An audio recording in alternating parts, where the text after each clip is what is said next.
Bienvenue dans la suite du montage du Fenn 1050 en 4 roues motrices. Donc dans cette partie là, on va commencer à installer tout ce qui est là dedans. Donc on va commencer par ça. Ce sera fait. Ici on a les vis. Tac. De l'autre côté, petit boulon. Le but est uniquement de combler le trou ici pour ne pas que les fils ou l'électronique ressortent. Alors moi j'utilise toujours un tournevis, mais il y a les clés fournies. Une clé de modélisme standard pour les boulons. Voilà.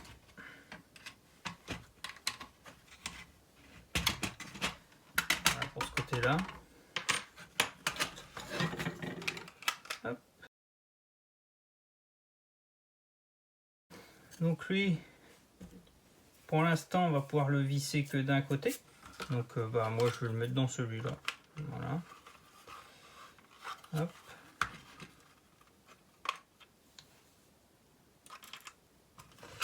Faut pas serrer trop fort, hein. C'est uniquement vissé dans le plastique. Ensuite, installer lui.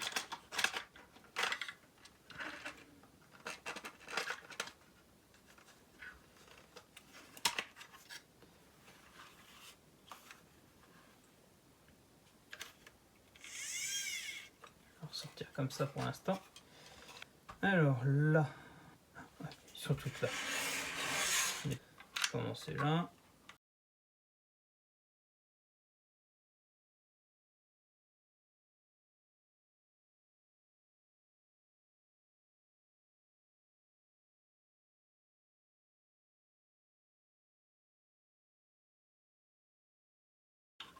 Voilà. Donc là, elle est bien serrée. Ici aussi, enfin ici aussi, ici aussi. Et là, elle est un peu de travers et tourne dans le vide. Mais bon, ça le maintient en place. Les plus importantes, c'est celle-ci et celle qui est là. Donc là, ces deux-là. Ici, c'est un maintien. Ici, c'est un maintien. On va continuer avec ça. Donc voilà. Là, notre moteur est mis. Et toutes les vis là. Hop. Ça rentre impeccable. Qui est bien à ras. De ce côté-ci, on a le cerclage là à mettre. Je vais utiliser un petit marteau en bois. Voilà. Le départ qui est dur. Après ça va. Donc là-dessus, les petits boulons à mettre derrière.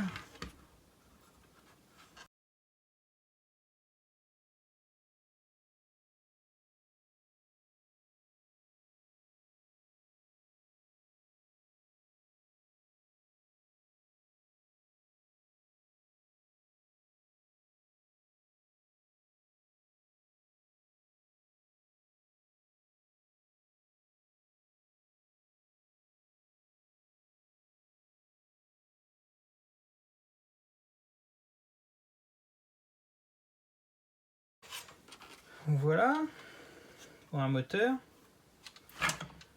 Une autre méthode, on le mettra plus tard, pas grave. Une autre méthode, c'est de mettre, je l'ai mis dessus, mais ils tiennent pas fort. Bon, une autre méthode, ça va être de mettre ça sans le moteur.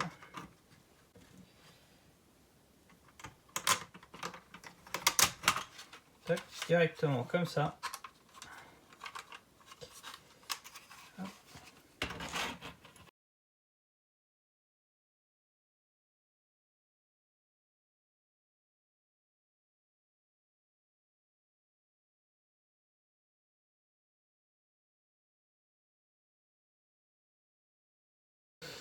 Donc là, notre support moteur est mis. Il ne reste plus qu'à mettre le moteur. Hop. cette technique-là. On va réutiliser le marteau, mais pas directement là, hein, sur la ferraille. Comme ça, voilà. Et ici, à côté, pas sur l'axe. Sinon, on a ça qui va venir prendre tout autour. Là.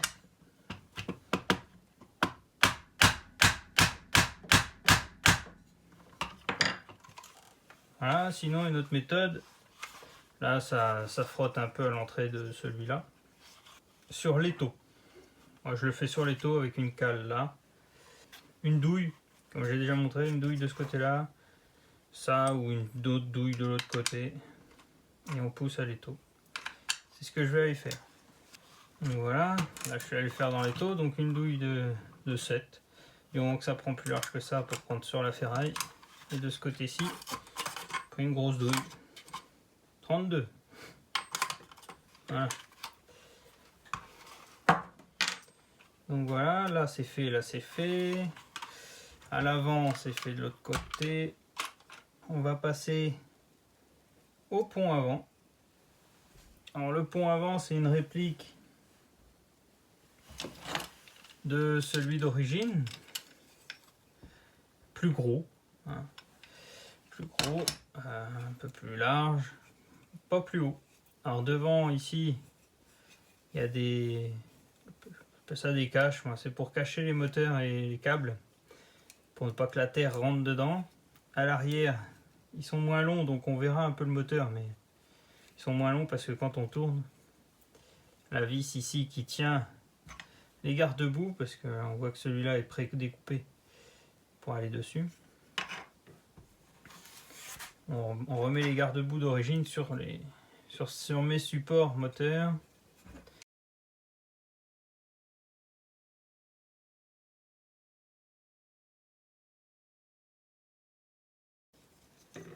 Donc les supports moteurs, il y a 2 supports moteurs de chaque côté forcément.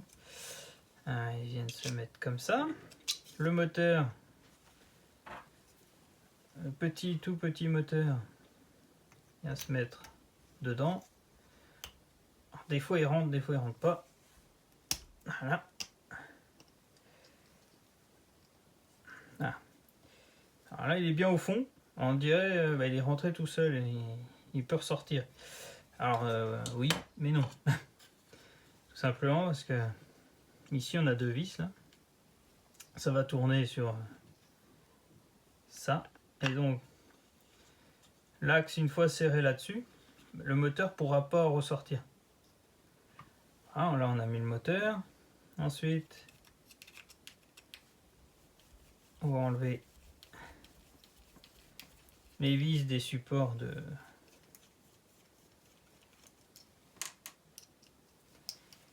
garde-boue. Voilà.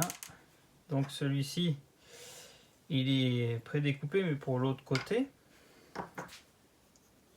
Enfin, la même chose sur le deuxième.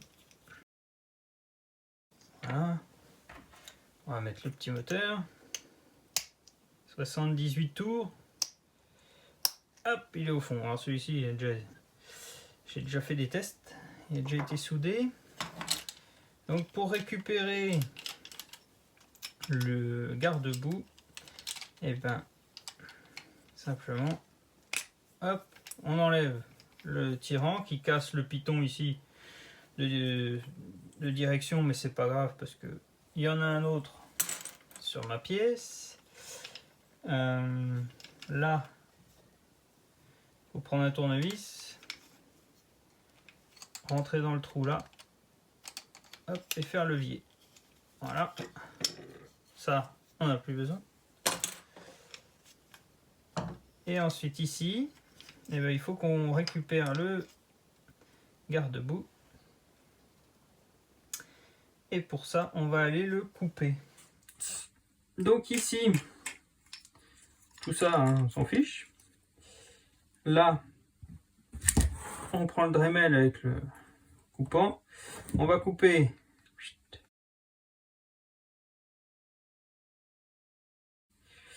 bien à ras là. Et ici, on va couper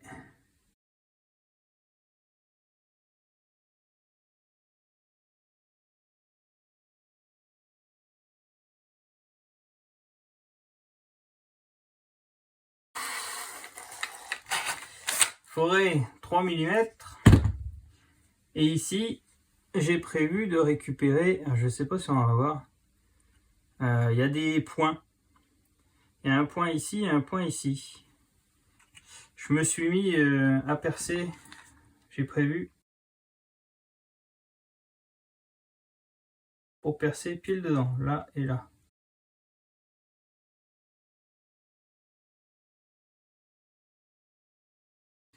Donc voilà, les deux trous aux endroits des petites pastilles d'origine. Donc là on a nos deux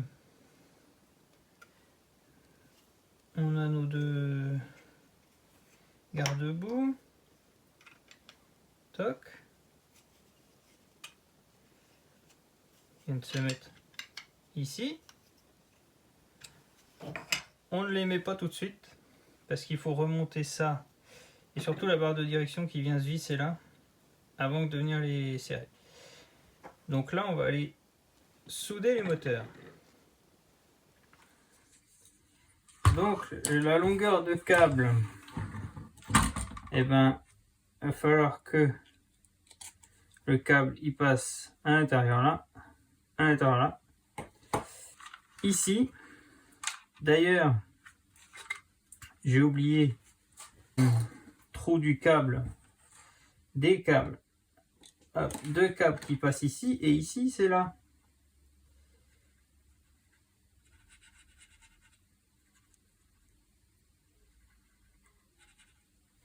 Voilà, donc là,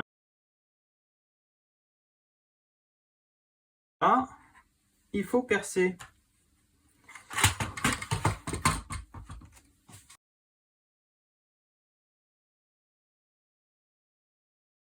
On est profité pour enlever une patte qui était derrière, qui allait nous chaîner plus tard. On enlève les bavures. Hop. Ouais.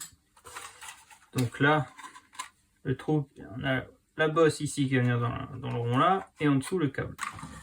La longueur du câble, faut qu'il aille du moteur, qui passe à travers ça. Il passe là, il passe là. Là ici il y a un trou, pour que ça passe à travers. Et ici, un peu de longueur pour être tranquille.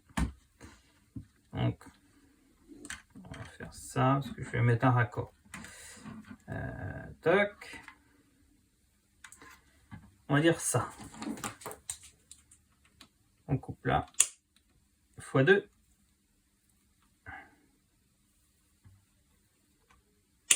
Crac. Voilà pour ça. Les moteurs arrière, je mets un plus gros câble. Donc là, on va faire pareil, mais pas trop long. Toc, toc. Allez, ça. x2. Crac. Ça le voit.